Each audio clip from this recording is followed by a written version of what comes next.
Morning students, lesson number 13 का part number 2 में अब आगे हम लेसन पढ़ते हैं। भैया has many other books too. भैया के पास कई सारी बुक्स हैं। The pages of this books are thick and have rows on raised point dots. Raised point यानी डॉट्स। उसके बुक्स के जो पेज है वो थिक है और उसकी जो रोज है, रोज के ऊपर रेज पॉइंट यानी डॉट्स है। He reads by running his fingers on the right dots. और जो डॉट्स है उसके ऊपर भैया फिंगर करते जाते हैं और पढ़ते जाते हैं।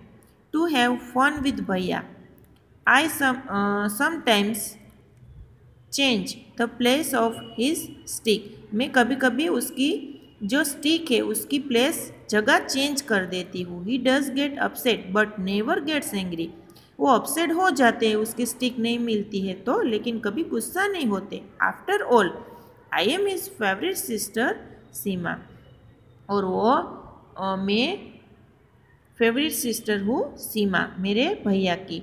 आई had hardly reached the door that भैया spoke up Seema you see to be very happy today.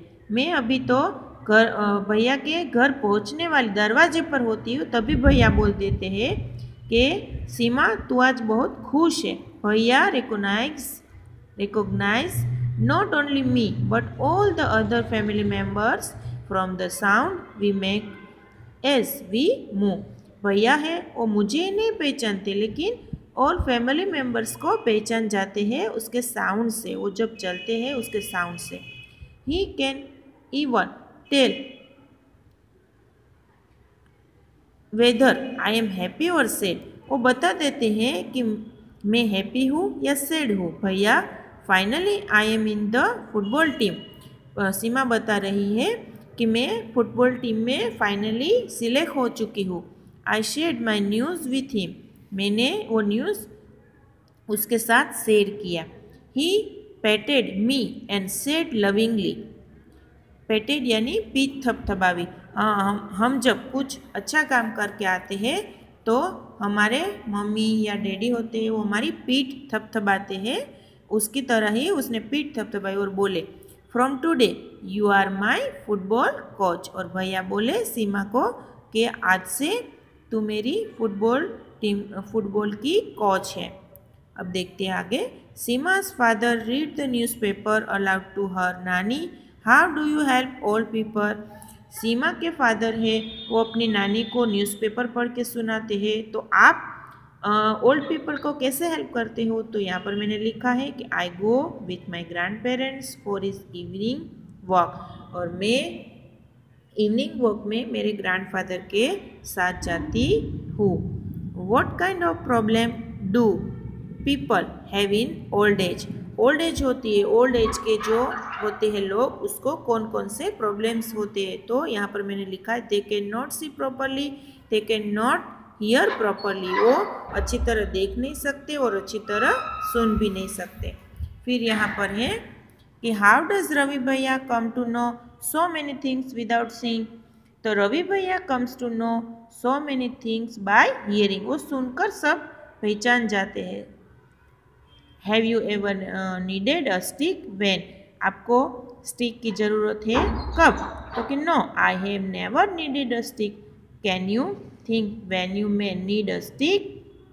We have to climb a rock. और माउंटेन चढ़ने के लिए हमें स्टिक की ज़रूरत होती है। How do we help those people who can not see by reading out news for them. यहाँ पर है अब नीचे है ब्लाइंड फोल्ड। अब हम एक यहाँ पर गेम के बारे में बताया गया है कि हमारी आंखों पर पट्टी बांधकर हम गेम खेलते हैं कि हमें सबको पकड़ना होता है। तो यहाँ पर भी ऐसी एक गेम है कि blind fold any one child in the group. एक ग्रुप में से एक चाइल्ड है उसके आंखों पर पट्टी बांध दी जाती है और फिर वो चाइल्ड है वो सभी चिल्ड्रन को पकड़ने आ जाता है। तो पीछे है अभी डिस्कस एंड टेल।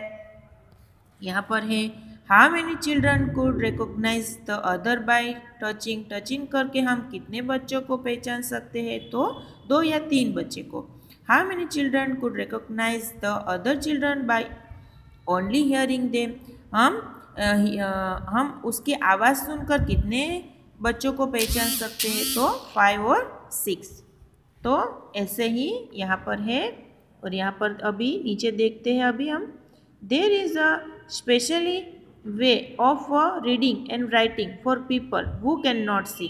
स्पेशली जो लोग देख नहीं सकते उसके लिए एक रीडिंग और राइटिंग के लिए एक राइटिंग होती है, इसको बोलते हैं, इट इज़ कॉल्ड ब्रेल। उसको क्या बोलते हैं, ब्रेल लिपि बोलते हैं।